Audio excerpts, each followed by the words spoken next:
हाय again. आज बात करेंगे हम इसके अपने अगले अध्याय की, है ना। और देखेंगे कि किस तरीके से चीज़ें चल रही थी दक्षिण एशिया के देशों में, और क्या है, हम क्या कहता है हमारा अगला चैप्टर जिसका नाम है सत्ता के वैकल्पिक केंद्र।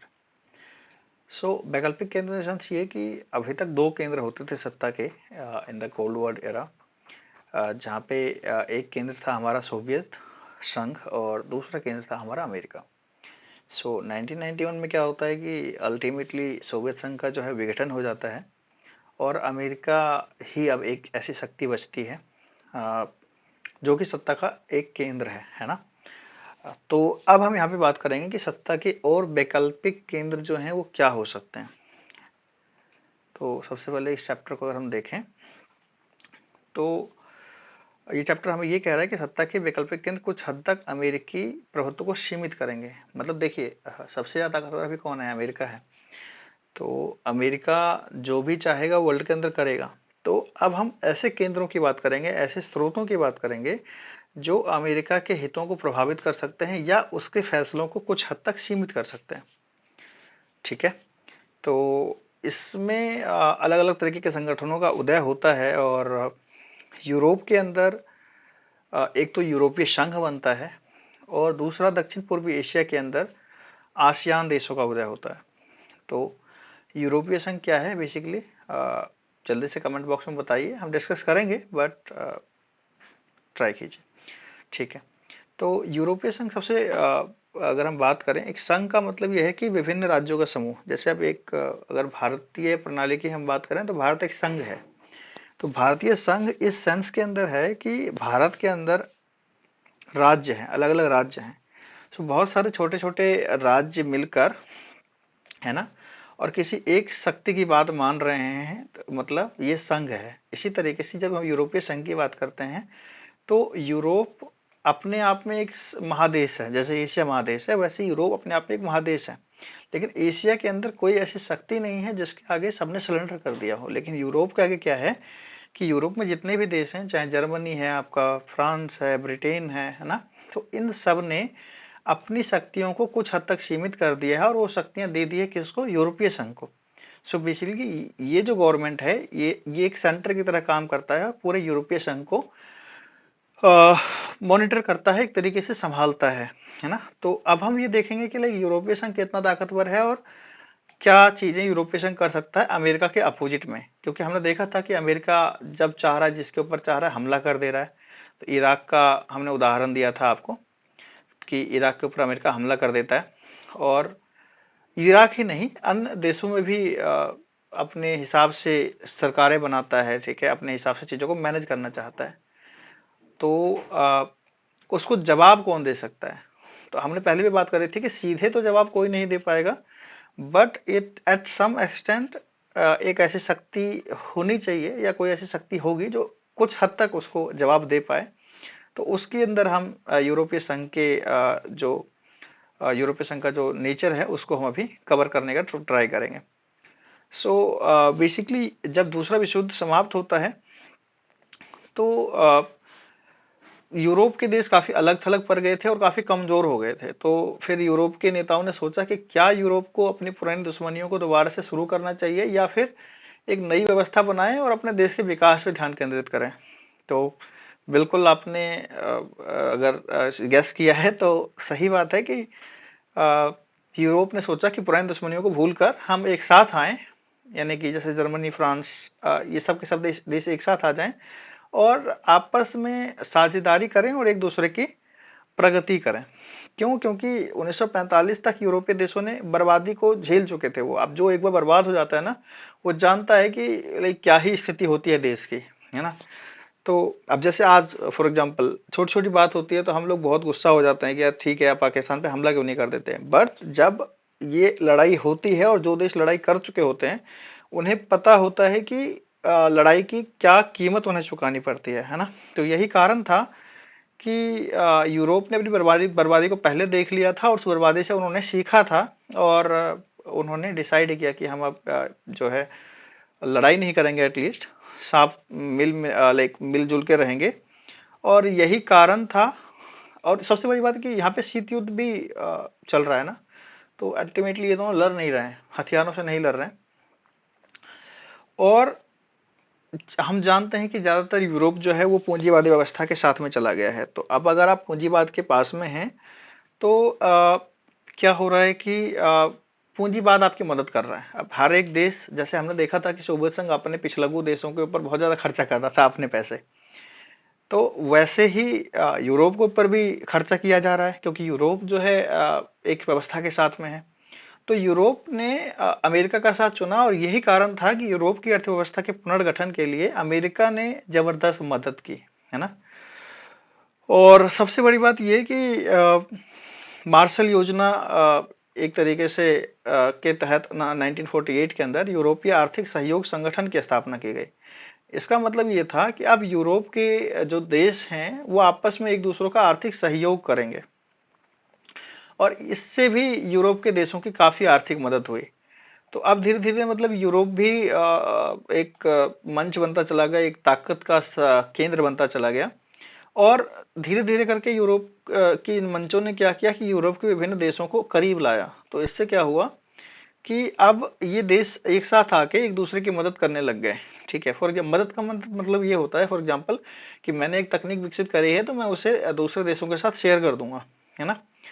तो यही था, और धीरे धीरे देशों ने एक दूसरे की मदद करनी शुरू की।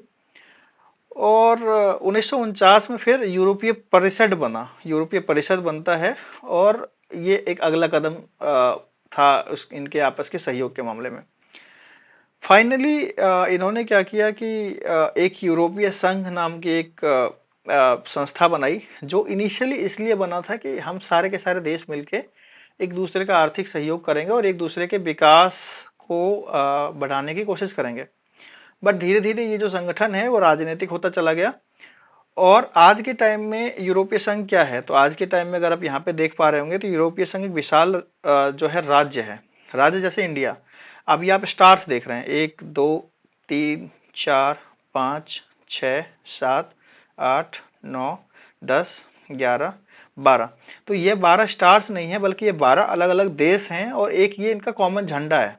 समझ रहे हैं, मतलब कि ये 12 के 12 देश मिलके इस झंडे के नीचे अपना शासन चलाते हैं। इन सबकी मुद्रा एक है, इन सबके सबका राष्ट्रगान एक है, और इस तरीके से इन्होंने एक साझी विदेश नीति, साझी सुरक्षा नीति विकसित कर ली। अब मान लीजिए हम किसी एक देश के ऊपर हमला करेंगे ना, तो लाइक वो सब मिलके आ जाएंगे। या हमला इन द सेंस नहीं, अगर हम एक देश पे आर्थिक प्रतिबंध लगाते हैं तो दूसरे पे भी लग जाएगा। या फिर जैसे यूरो है, यूरो एक उनकी उनकी मुद्रा है, तो यूरो जो है वो सबके पास, सबके देश में यूरो चलता है। ठीक है, तो ये है इन्होंने किया। और उसके बाद फिर क्या हुआ कि इन्होंने नए सदस्यों को भी शामिल किया। जब सोवियत संघ का विघटन हुआ 1991 के बाद, तो जो नए देश आजाद हुए थे, जैसे मान लीजिए जर्मनी का ही उदाहरण ले लेते हैं, तो जर्मनी का एकीकरण हो गया। तो जो जर्मनी का दूसरा हिस्सा था, जो नाटो जो हमारे वार्सा पैक्ट के अंदर था, सोवियत संघ के साथ था, वो भी इस यूरोपीय संघ के अंदर शामिल होता चला गया। और इससे क्या हुआ कि अगर आप यहाँ पे इस पूरे के पूरे मैप को देख पा रहे हो, तो ये सारे के सारे देश जो है वो अल्टीमेटली शामिल हो गए हमारे यूरोपीय संघ के अंदर। ठीक है, तो अब ये एक सत्ता का दूसरा केंद्र बन रहा है। सो अमेरिका का, अब अमेरिका को टक्कर तो नहीं दे सकता, बट हाँ अमेरिका की बातों को कुछ हद तक मनवा जरूर सकता है। सो यूरोपीय संघ जो है, यहाँ पे अगर आप देख पा रहे हो, आर्थिक, राजनीतिक, कूटनीतिक तथा सैनिक प्रभाव बहुत ही जबरदस्त है। यूरोप का जो है आर्थिक प्रभाव भी है, राजनीतिक प्रभाव भी है, कूटनीतिक प्रभाव भी है, और सैनिक प्रभाव भी है। 2016 की अगर हम बात करें तो यह दुनिया की दूसरी सबसे बड़ी अर्थव्यवस्था है ना। और इसका सकल घरेलू उत्पाद जो है $17,000 से ज्यादा है, जो कि लगभग अमेरिका के बराबर है। सो अब देखिए, अकेला देश कुछ नहीं कर पा रहा है। जैसे उंगलियों का एग्जांपल हम ले, है ना, तो एक उंगली कुछ नहीं कर पा रही है, बट पांचों उंगली मिलकर मुट्ठी बन जाती है, जो कि बराबरी कर सकती है। तो वही यहाँ पे बताया जा रहा है कि अकेला ब्रिटेन या अकेला जर्मनी कुछ नहीं कर पाता अमेरिका के सामने। बट जब वो सब के सब एक संस्था के अंदर आ गए, एक यूरोपीय संघ के झंडे के नीचे आ गए, तो अब वो एक तरीके से अमेरिका के प्रभुत्व को कुछ हद तक सीमित कर सकते हैं, जस्ट बिकॉज कि उन सब की मिलकर जो अर्थव्यवस्था है वो लगभग अमेरिका के बराबर की है। और इसकी एक कॉमन मुद्रा हो गई जिसका नाम है यूरो। और अल्टीमेटली ये माना जा सकता है कि डॉलर के प्रभुत्व के लिए यूरो जो है वो खतरा बन सकती है। आज का अगर आप डॉलर का यूरो का रेट चेक करें तो आपको इस बात का अंदाजा हो जाएगा, है ना। सो बेसिकली क्या है, अगर आपको ठीक है डॉलर एक हम डॉलर को हम स्टैंडर्डाइज मानते हैं विश्व के व्यापार के लिए, बट अगेन अगर आपके पास यूरो का भी भंडार है तो आप एटलीस्ट यूरोप से तो अपने सारे के सारे जो लेन देन है उनको कर सकते हैं। दूसरा, विश्व व्यापार के अंदर अगर हम बात करें तो यूरोपीय संघ की जो हिस्सेदारी है वो अमेरिका से 3 गुनी ज्यादा है। अब यहाँ पे ये इंटरनल व्यापार, इंटरनल ट्रेड की बात हो रही है, और इसी के चलते ये अमेरिका, चीन और बाकी देशों से व्यापारिक विवाद में पूरी तरह धौंस के साथ बात करता है, यानी यूरोपीय संघ की बात हो रही है। इसकी आर्थिक शक्ति का प्रभाव इसके नजदीकी देशों पे नहीं बल्कि दूर दराज के मुल्कों पर भी है। इसकी आर्थिक शक्ति का प्रभाव सारे के सारे दूर दराज के मुल्कों पर भी पड़ता है। देखिए सीधी बात है, इस बात को समझिए कि अमेरिका की तुलना हमने किससे करी थी, हमने अमेरिका की तुलना एक चौधरी से करी थी, और ये गांव, ये पूरा का पूरा विश्व जो है गांव है ना। तो अगर कहीं भी हमला होगा, कहीं भी ट्रेड के अंदर कोई चीजें होगी, कुछ होगा, तो उसका असर पड़ना तय है। और यही कारण है कि अगर यहाँ पे कोई दूसरा चौधरी आता है तो उसका भी इफेक्ट जो है वो बाकी लोगों पर देखने को मिलेगा। और यही कारण है कि यूरोपीय संघ का भी जो प्रभाव है ना वो सिर्फ सीमित नहीं है, बल्कि उसका प्रभाव भी एक बहुत बड़े एरिया के अंदर बाकी देशों के ऊपर पड़ रहा है। अब अगले लाइन देखते हैं हम यहाँ पे कि यूरोपीय संघ के 2 सदस्य देश ब्रिटेन और फ्रांस जो है सुरक्षा परिषद के स्थायी सदस्य हैं। सुरक्षा परिषद क्या है, जल्दी से कमेंट बॉक्स में लिखिए, 2-3 सेकंड में आपको देता हूं। चलिए, अगर आपने लिख दिया है तो बहुत अच्छी बात है। सो बेसिकली सुरक्षा परिषद, सबसे पहले समझते हैं कि यूनाइटेड नेशन जो है वो क्या है। तो यूनाइटेड नेशन एक ऐसी संस्था है जो वैश्विक शांति को बढ़ावा देने के लिए अस्तित्व के अंदर आई, और उसके अंदर एक सिक्योरिटी काउंसिल है जिसे सुरक्षा परिषद के नाम से जाना जाता है। तो ये क्या करता है कि ये अलग अलग देशों में शांति के अभियान चलाता है। कहने के लिए हम डिसाइड करेंगे, इस चीज पे हम आगे बात करेंगे। बट अगेन हाँ, ये शांति के अभियान चलाता है, और उसके अंदर 5 अस्थायी सदस्य हैं, है ना। तो वो 5 अस्थायी सदस्य जो हैं वो अमेरिका हो गया आपका, दूसरा ये ब्रिटेन हो गया, फ्रांस हो गया, रसिया हो गया, चाइना हो गया। ठीक है, तो ये देश हैं उसके अस्थायी सदस्य हैं।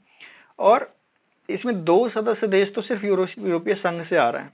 ठीक है, तो इसका मतलब क्या होता है कि ये किसी भी चीज को, किसी भी फैसले को जो है वो प्रभावित कर सकता है। मतलब ऐसा नहीं है कि प्रभावित नहीं कर सकता ये, और यही कारण है कि ये अमेरिका की नीतियों को प्रभावित करता है, ये बाकी सारी देशों की नीतियों को प्रभावित करता है।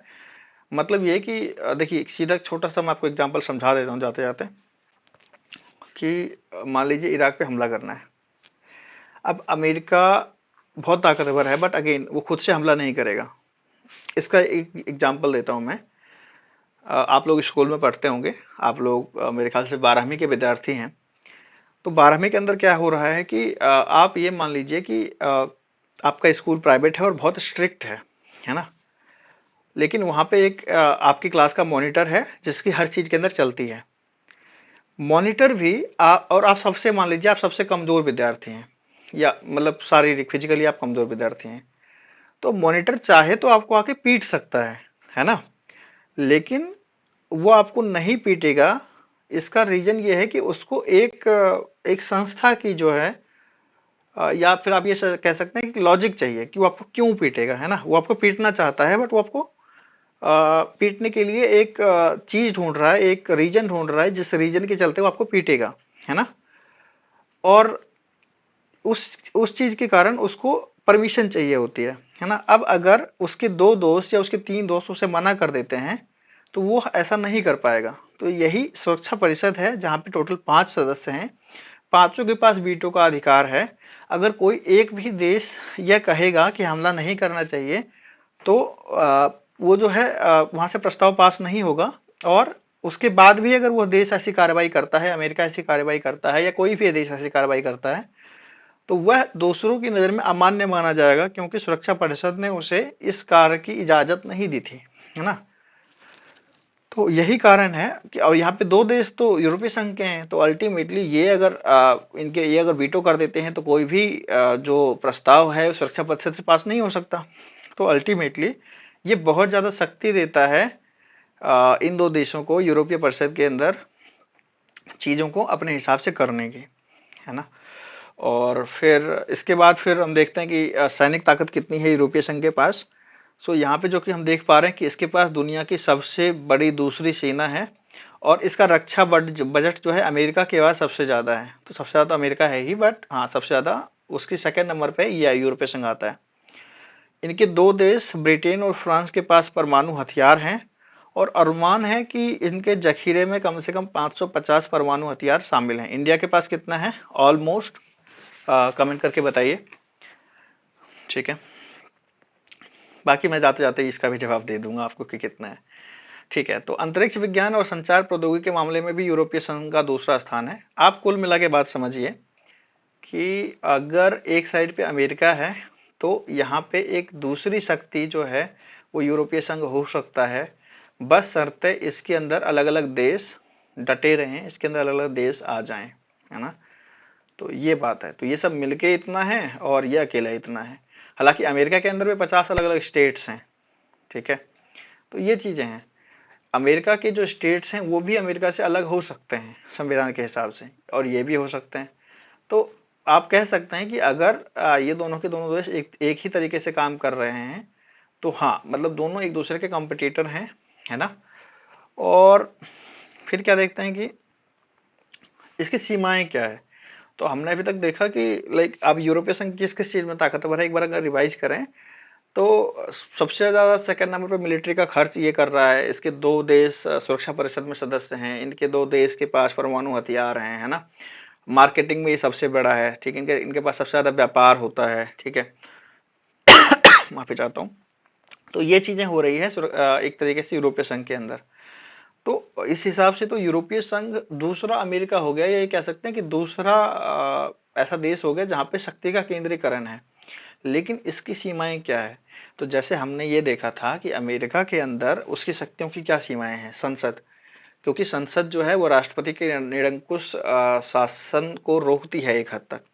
तो उसी तरीके से यूरोपीय संघ के अंदर ही कुछ ऐसे देश हैं जो ये चाहते हैं कि यूरो जो है वो लागू ना हो, उनकी अपनी खुद की करेंसी रहे।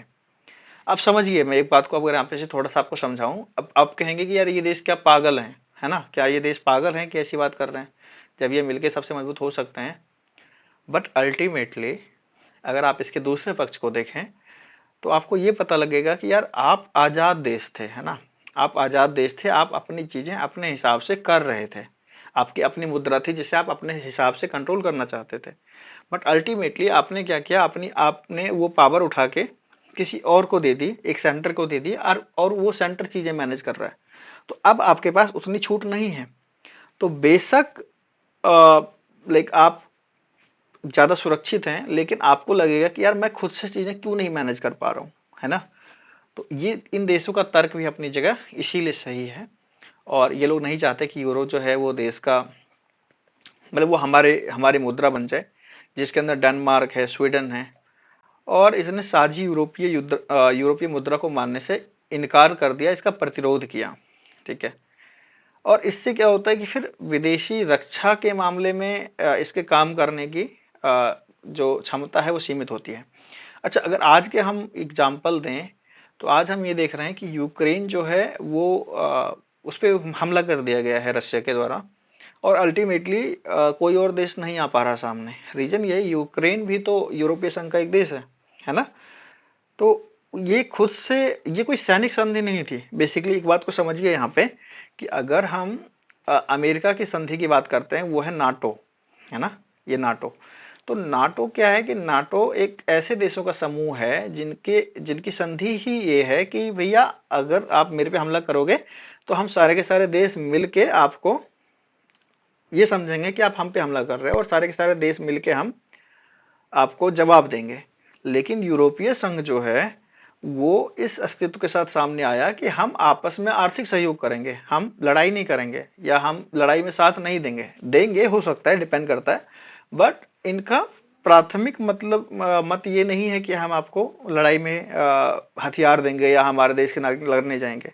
वो ये चाहते हैं कि हम बेसिकली क्या करेंगे, हम आपका अलग अलग तरीके से सहयोग करेंगे। एक दूसरे का सहयोग करेंगे, व्यापार बढ़ाएंगे। और यही कारण है कि यूरोपीय संघ के अंदर भी आज के टाइम में लगभग 28-29 देश हैं, है ना।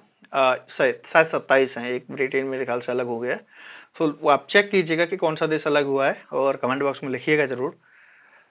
और तो इस तरीके से मतलब चीजें चल रही है, और अल्टीमेटली फिर यूक्रेन पे हमला हुआ है और यूरोपीय संघ ने जवाबी कार्रवाई की तरफ प्रतिबंध लगाए हैं। अब देखते हैं इसका क्या होता है। तो ये तो थी यूरोपीय संघ की बात की भाई उसकी शक्तियां कहाँ तक है और उसके अंदर क्या उसकी सीमाएं हैं। अब आ जाते हैं हम दक्षिण और पूर्व एशिया के राष्ट्रों के ऊपर। ठीक है। तो बेसिकली क्या था कि देखिए एशिया के अंदर आपको पता है कि यूरोप के अलग अलग देशों ने शासन किया, अमेरिका के अलग अलग हिस्सों ने, अलग अलग देशों ने उपनिवेश बनाया और शासन किया। सो बेसिकली क्या हुआ कि और जापान ने भी शासन किया। जापान कहाँ पे शासन कर रहा था? चाइना के अंदर, है ना। तो ठीक है। तो बेसिकली इससे क्या हुआ कि इस एरिया ने भारी आर्थिक कीमत चुकाई। अब देखिए अगर कोई भी आपके ऊपर शासन करता है और बाहरी शक्ति होती है तो वो अपना विकास करती है ना। जैसे इंडिया के बारे में कहा जाता है कि भारत सोने की चिड़िया थी, जस्ट बिकॉज कि अंग्रेज आए और यहाँ का सोना निकाल के अपने यहाँ पे ले गए। तो यही यहाँ पे भी एग्जाम्पल है कि जब जापान ने चाइना के ऊपर शासन किया तो इसकी कीमत चाइना ने चुकाई। मतलब जापान ने अपना विकास किया, भैया हम तो यहाँ से लूटेंगे लेके जाएंगे, सीधा हिसाब है। और जब युद्ध समाप्त हुआ, जब ये देश आजाद हुए, तो इसमें राष्ट्र निर्माण की चुनौती थी इनके सामने। आर्थिक पिछड़ापन था कि पैसा नहीं था, और गरीबी जैसे समस्याएं थी। गरीबी तो भाई रहेगी ही, क्योंकि ऑब्वियसली आप किसी से आजाद हो रहे हो। तो इसमें क्या होता है कि और फिर अगर हम इंडिया की बात करें, इंडिया भी उसी टाइम पे आजाद हुआ था लगभग। और इंडिया ने क्या किया कि हम ना ना तो हम यूएस के साथ गए, एक मिनट दीजिएगा, ना तो हम यूएस के साथ गए और ना हम रशिया के साथ गए। सो हमने बेसिकली एक गुट निरपेक्ष आंदोलन तैयार किया और हमने कहा कि यार सारे के सारे देश जो किसी भी शक्ति का पिछलग्गू नहीं बनना चाहते वो हमारे साथ आ जाओ। लेकिन कितने देश को हम कवर कर पाए, है ना। तो ये सबसे बड़ी बात है कि हम बहुत ज्यादा देश नहीं कवर कर पाए। अब अगर फिलीपीन आपके साथ आ भी गया तो क्या वो बहुत बड़ी शक्ति है? नहीं है। और क्या आप खुद से एक बड़ी शक्ति हो? आप भी नहीं हो, क्योंकि आप जस्ट आजाद हुए हो। आपके पास बेशक आबादी काफी अच्छी है, काफी बड़ा आपके पास क्षेत्रफल है, बट आपके पास ना पैसे हैं, ना हथियार है, ना चीजें हैं। तो आप तो खुद ही भूख से मर रहे हो। एक मिनट दीजिएगा। हाँ। तो इसलिए ये देश जो है बहुत ज्यादा आगे नहीं बढ़ पा रहे थे। इनको दिक्कत हो रही थी। और इस कारण से क्या है कि फिर दक्षिण एशियाई के जो देश हैं उसने, पूर्वी एशिया के जो देश हैं उन्होंने एक आसियान नाम का संगठन बनाया। सो अभी तक हम एक आंदोलन चला रहे थे गुटनिरपेक्ष कि भाई जिसे किसी शक्ति के साथ नहीं जाना वो इधर आ जाओ। बट अल्टीमेटली इन्होंने एक आसियान संगठन बनाया और 1967 में इस क्षेत्र के 5 देशों, अब ये देश कौन कौन से हैं आपका है? बैंकॉक घोषणा पत्र, यानी बैंकॉक के अंदर इनकी एक संधि हुई। और ये देश थे इंडोनेशिया, मलेशिया, फिलीपींस, सिंगापुर और थाईलैंड। ये पांचों ही आज बहुत ही विकसित देश हैं दक्षिण पूर्वी एशिया के, अगर आप बात करें तो। और इनका भी प्रमुख उद्देश्य आर्थिक मुद्दों पर एक दूसरे का साथ देना था। अब देख रहे हैं अब दुनिया धीरे धीरे ना जो हथियार वाली होर है एक दूसरे की, उससे निकलकर बाहर आ चुकी है और धीरे धीरे शिफ्ट कर रही है आर्थिक सहयोग के ऊपर, ताकि वो अपने नागरिकों का जो अपने अपने नागरिकों की जो स्थिति है उसको बेहतर कर सके, उनको ज्यादा से ज्यादा आराम दे सके। और इस सहयोग को पेश करके आसियान देशों ने काफी यश कमाया। इसी को आसियान शैली कहा गया। और अगर हम बात करें तो दुनिया में सबसे तेज रफ्तार से आर्थिक तरक्की करने वाले सदस्य देश जो हैं वो आसियान हैं। मतलब ये 5 देश दुनिया में सबसे तेज आर्थिक तरक्की करी है। 2003 में आसियान ने आसियान सुरक्षा समुदाय, आसियान आर्थिक समुदाय, आसियान सामाजिक सांस्कृतिक समुदाय नाम के 3 नए स्तंभ बनाए। और फिर इनको कारगर करने के रूप में कदम उठाया, जो कि यूरोपीय संघ से मिलता जुलता है। तो अल्टीमेटली यूरोपीय संघ क्या कर रहा था कि वो भी अपनी मुद्रा, अपने जो भी चीजें हैं, अपनी संस्कृति को बढ़ा रहा था, और ये भी कर रहे हैं। ठीक है। और ये रह गया था पॉइंट कि बाद में क्या हुआ कि अब जैसे 5 देशों ने इसकी नींव रखी, बाद में कुछ और देश जैसे बुरनई, दारुसलाम, वियतनाम, लाओस, म्यांमार और कंबोडिया, ये सारे के सारे देश यानी 5 देश और इसमें शामिल हो गए। तो आज के टाइम में अगर हम बात करें तो इसके सदस्य देश की संख्या जो है वो टोटल 10 है ना। तो 10 देश आसियान के अंदर हैं। और इसने क्या किया कि देखिए यूरोपीय संघ सबसे बड़ी बात क्या कर रहा है कि चीजें अपने हाथ में ले रहा है, यानी कि एक पावर है, वो पावर अपने हाथ में ले लेता है और चीजों को मैनेज करता है। बट यहाँ पे इन्होंने क्या किया कि नहीं, हम पावर अपने हाथ में नहीं लेंगे, पावर आपके देश के पास ही रहेगी। अल्टीमेटली हम क्या करेंगे कि हम टकराव नहीं होने देंगे आपस में और एक दूसरे का सहयोग करेंगे। तो ये करके इन्होंने एक नया उदाहरण पेश किया। ठीक है। और 2003 तक आसियान देशों ने कई समझौते किए, जिसमें शांति, निष्पक्षता, सहयोग और हस्तक्षेप को बढ़ावा देना, ये चीजें रही। और फिर अल्टीमेटली इन्होंने ये भी कहा कि हम सारे के सारे राष्ट्र एक दूसरे की संप्रभुता का जो है वो सम्मान करते हैं। तो ये बहुत अच्छी बात रही आसियान देशों के लिए। बुनियादी रूप से आसियान एक आर्थिक संगठन था और वो ऐसा ही बना रहा। ये सबसे बड़ी बात है यहाँ पे कि आसियान एक आर्थिक संगठन है। जैसे यूरोपीय संघ तो धीरे धीरे राजनीतिक भी होता चला गया ना, बट आसियान जो है वो सिर्फ राजनीतिक संगठन है। और आपका आर्थिक संगठन है। और आसियान की मौजूदा आर्थिक शक्ति खास तौर से भारत, चीन और तेजी से विकसित होने वाले एशियाई देशों के साथ व्यापार और निवेश में उसकी प्रासंगिकता को और आकर्षक बनाती है। तो समझ रहे हैं, मतलब अब क्या होता है कि आपको व्यापार करना है, ठीक है, तो आप सिंगापुर, मलेशिया, थाईलैंड, इन किसी से भी कर सकते हो। ये साक्षात विकसित कंट्रीज है। तो अल्टीमेटली ये चीजें आपको और आकर्षित करती है अपनी ओर। आसियान, देखिए यहाँ पे क्लियर लिखा हुआ है कि आसियान जो है तेजी से बढ़ता हुआ एक महत्वपूर्ण क्षेत्रीय संगठन है और इसके विजन दस्तावेज के अंदर अंतर्राष्ट्रीय समुदाय में आसियान की एक बहुमुखी भूमिका को प्राथमिकता दी गई है।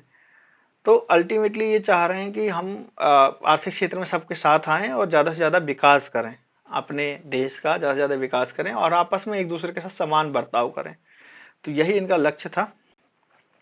तो ये देखिए मैं आपको बताता हूँ, सो आसियान अमेरिका का उस हद तक विरोध नहीं कर पाएगा और यहाँ पे विरोध करना एक बात भी नहीं रही। लेकिन बस ये है कि शक्ति सिर्फ एक एक तरीके से नहीं होती। शक्ति सिर्फ हथियारों से नहीं होती। शक्ति शक्ति सिर्फ सांस्कृतिक तरीके से नहीं होती। जब शक्ति बढ़ती है ना तो वो हर तरीके से बढ़ती है। तो यही कारण था कि एटलीस्ट आसियान का जिक्र हम इसलिए कर रहे हैं कि वो एटलीस्ट आपस में सहयोग करके दुनिया की सबसे तेजी से विकसित होते हुए देशों के अंदर शामिल है। इनके बीच में मुक्त व्यापार है, चीजें हैं। तो मतलब ये एक तरीके से काफी सारा जो है बैकलॉग उसने बनाया ना, उस बैकलॉग को खत्म कर रहा है और धीरे धीरे आगे बढ़ रहा है। तो ये आसियान हो गया। यूरोपीय संघ हमने देखा, आसियान हमने देखा। अब हम बात करेंगे चीनी अर्थव्यवस्था के उत्थान की। तो आज के टाइम में अगर हम जानते हैं तो चीन भी एक काफी बड़ी शक्ति बन चुका है। आज ये साल 2022 है और अभी तक मुझे लगता है कि चीन एक तीसरा ध्रुव बन चुका है। ठीक है। तो चीन कैसे उभरता है उसकी हम बात करते हैं। आर्थिक सुधारों की शुरुआत करने के बाद चीन सबसे ज्यादा तेजी से आर्थिक विकास कर रहा है और माना जाता है कि इस रफ्तार से विकास करते हुए 2040 तक वह दुनिया की सबसे बड़ी आर्थिक शक्ति अमेरिका से भी आगे निकल जाएगा। दूसरा, क्यों इसका प्रभाव इतना बढ़ रहा है? तो सबसे बड़ी बात है इसकी विशाल आबादी, बड़ा भूभाग, बहुत सारे संसाधन, क्षेत्रीय अवस्थिति और राजनीतिक प्रभाव इस तेज आर्थिक वृद्धि के साथ मिलकर चीन के प्रभावों को कई गुना बढ़ा रहे हैं। 1949 में माओ के नेतृत्व के अंदर हुई साम्यवादी क्रांति। ठीक है। अब ये देखते हैं 1949 में क्या हुआ था। तो माओ जो थे, माओ उनके नेतृत्व में साम्यवादी क्रांति हुई और चीनी जनवादी गणराज्य की स्थापना के समय यहाँ की आर्थिकी सोवियत संघ से प्रभावित थी, सोवियत संघ से मॉडल पर आधारित थी। और आर्थिक रूप से पिछड़े साम्यवादी चीन ने पूंजीवादी दुनिया से अपने रिश्ते तोड़ लिए। तो समाजवाद का मतलब क्या होता है कि भैया हम ट्रेड नहीं करेंगे, हम सब मिलकर उपजाएंगे, सब मिलकर खाएंगे और ये चीजें करेंगे। तो इनके पास ऐसे में फिर क्या हो गया कि अपने ही संसाधनों से गुजारा करने के अलावा और कोई चारा ही नहीं बचा। थोड़े समय तक क्या किया कि भाई सोवियत संघ ने इसे मदद करी, ठीक है, और सलाह भी मिली, लेकिन इसने विकास का जो मॉडल अपनाया था उसमें खेती से पूंजी निकालकर सरकारी नियंत्रण में बड़े बड़े उद्योग खड़ा किया इसने। वो हमने भी किया था। सो बेसिकली अब देखिए यहाँ पे मैं बस आपको ये समझाना चाह रहा हूँ कि अल्टीमेटली सबको पता है कि भाई या तो कोई सोवियत संघ का पिछलग्गू देश है और कोई या तो अमेरिका का ही पिछलग्गू देश है, मतलब पूंजीवादी और साम्यवादी बेसिकली। चीन जो है वो साम्यवाद से प्रेरित है, तो वो चाह रहा है कि हम रसिया में या जो सोवियत संघ के अंदर जो मॉडल है उसको हम अपनाएं। ठीक है। और इससे क्या होता है कि अर्थव्यवस्था का विकास तो हो रहा है, विकास जो है वो 5 से 6% की दर से हो रहा है, लेकिन जनसंख्या जो है 2 से 3% की दर से बढ़ रही है।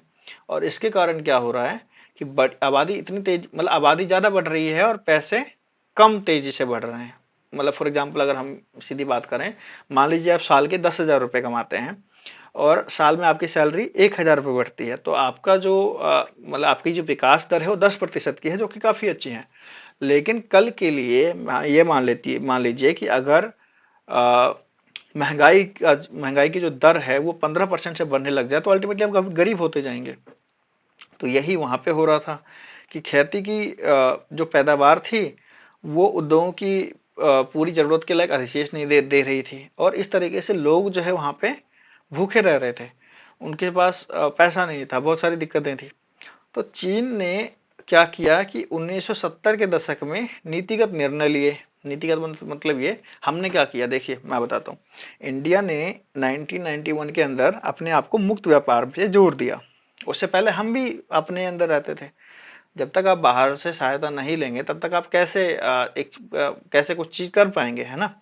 तो चीन ने क्या किया कि 1970 के दशक में बड़े नीतिगत निर्णय लिए और 1972 में अमेरिका से संबंध बनाकर अपने राजनीतिक और आर्थिक एकांतवास को खत्म किया। मतलब वो उसने समझ लिया कि भैया हम अकेले रहेंगे तो हम पीछे हट जाएंगे, और इसके कारण उसने अब अमेरिका से आर्थिक मदद, आर्थिक सहायता, आर्थिक रिश्ते रखने शुरू किए। 1973 में प्रधानमंत्री चाउ एन लाई ने कृषि, उद्योग और सेना में विज्ञान, सेना के क्षेत्र में और विज्ञान प्रौद्योगिकी के क्षेत्र में आधुनिकीकरण के 4 प्रस्ताव रखे। और 1978 में तत्कालीन नेता देंग शांगपो ने चीन में आर्थिक सुधारों की खुले द्वार की नीति की घोषणा की। ये घोषणा हमने खुले द्वार की नीति की कब करी थी, 1991 में। और यहाँ पे चाइना जो है 1978 के अंदर कर रहा है। ठीक है, तो कितने साल हो, लगभग 13-14 साल का फर्क दिख रहा है मुझे इंडिया और चाइना की खुले द्वार की नीति अपनाने के टाइम पे। दूसरी चीज क्या रही कि चीन भी साम्यवादी है, लेकिन चीन ने शॉक थेरेपी पे अमल नहीं किया। अगर आपने शॉक थेरेपी को नहीं समझा है तो आप मेरा पिछला वीडियो देख सकते हैं, चैप्टर नंबर 3 का, जिसमें आपको पता लग जाएगा कि शॉक थेरेपी क्या है। सो उसने शॉक थेरेपी पे अमल नहीं किया और इसकी बजाय अपनी व्यवस्था को चरणबद्ध ढंग से खोला। मतलब धीरे धीरे इसने पूंजीवादी व्यवस्था की तरफ रुख किया। जैसे कि 1982 के अंदर खेती का निजीकरण किया गया और उसके बाद 1998 में उद्योगों का व्यापार मतलब जो भी है व्यापार संबंधी अवरोध को सिर्फ विशेष आर्थिक क्षेत्रों से हटाया गया। विशेष आर्थिक क्षेत्र क्या होता है, स्पेशल इकोनॉमिक जोन कहते हैं इन्हें बेसिकली। ये आप इंडिया में भी देख पा रहे होंगे। तो जैसे आप मान लीजिए नोएडा है, ये स्पेशल इकोनॉमिक जोन है कि यहाँ पे चीजें होगी। या गुड़गांव है, लेकिन मतलब आप देखिए इंडस्ट्री आप हर जगह नहीं लगा सकते। इंडस्ट्री आप उन विशेष क्षेत्रों में लगा सकते हैं, और वहां पे लगाने के लिए सरकार आपको प्रेरित करती है, इन टर्म्स ऑफ इंसेंटिवाइज करती है, इंसेंटिव देती है, आपको टैक्स में छूट देती है, चीजें करती है। तो उसे हम कहते हैं विशेष आर्थिक जोन। और इससे क्या होता है कि फिर कृषि के निजीकरण के कारण ग्रामीण आय में उल्लेखनीय बढ़ोतरी हुई, ग्रामीण अर्थव्यवस्था में निजी बचत का परिणाम बढ़ा और ग्रामीण उद्योगों में उद्योग की जो तादाद है वो तेजी से बढ़ गई। दूसरा, स्पेशल इकोनॉमिक जोन के निर्माण से विदेश व्यापार में लोग उल्लेखनीय वृद्धि हुई। विदेश व्यापार मतलब अब हम इम्पोर्ट एंड एक्सपोर्ट भी कर रहे हैं। और चीन के पास आज के टाइम में विदेशी मुद्रा का सबसे विशाल भंडार है, सबसे बड़ा भंडार है, और इसके दम पे चीन दुनिया के दूसरे देशों में निवेश कर रहा है। बहुत सारे स्टार्टअप्स हैं इंडिया के अंदर जिसके ऊपर चीन ने पैसे लगाए हैं। तो वो आप लिस्ट डाउन कर सकते हैं। यहाँ पे 4-5 स्टार्टअप के नाम लिखिए, 4-5 कंपनियों के नाम लिखिए जहाँ पे पैसा लगा हुआ है चीन का। एक मैं आपको बता देता हूँ, एग्जाम्पल है पेटीएम। ठीक है, ग्रोफर्स भी है। तो बहुत मतलब बहुत सारे हैं, लिटरली बहुत सारे हैं। आप 5-6 लिखिए कमेंट बॉक्स के अंदर, थोड़ा सा आपको भी काम मिलता है इसके लिए। और फिर से क्या हुआ, चीन की आर्थिकी में नाटकीय सुधार हुआ। और लेकिन अब ये लेकिन यहाँ पे जो है ये बहुत बड़ा लेकिन है कि नाटकीय सुधार हुआ लेकिन हर किसी को नहीं मिला। तो जब भी कोई देश बहुत तेजी से आर्थिक तरक्की करता है ना, तो जरूरी नहीं है कि विकास हर किसी को मिल रहा हो। तो इससे क्या होता है कि चीन में बेरोजगारी बढ़ी, मतलब एक तरफ तो चीन ने विकास भी किया तो बेरोजगारी भी बढ़ी। 10 करोड़ लोग आज के टाइम रोजगार की तलाश में हैं। महिलाओं के रोजगार के अवसर और काम करने की हालत बहुत खराब हैं, और ऐसे हैं जैसे यूरोप के अंदर 18वीं 19वीं सदी में थे। समझ पा रहे हैं, मतलब धुआं धूल मिट्टी जो भी है, मतलब बहुत ही दयनीय स्थिति है वहां के कामगारों की, और लेबर सस्ती है अल्टीमेटली। तो ये है। और फिर हम देखते हैं कि चीन के अंदर जो है मुख्य भूमि पर रहने वाले लोगों के बीच आर्थिक फासला बढ़ता जा रहा है। मतलब आर्थिक फासले की बात हो रही है बेसिकली कि बढ़ता।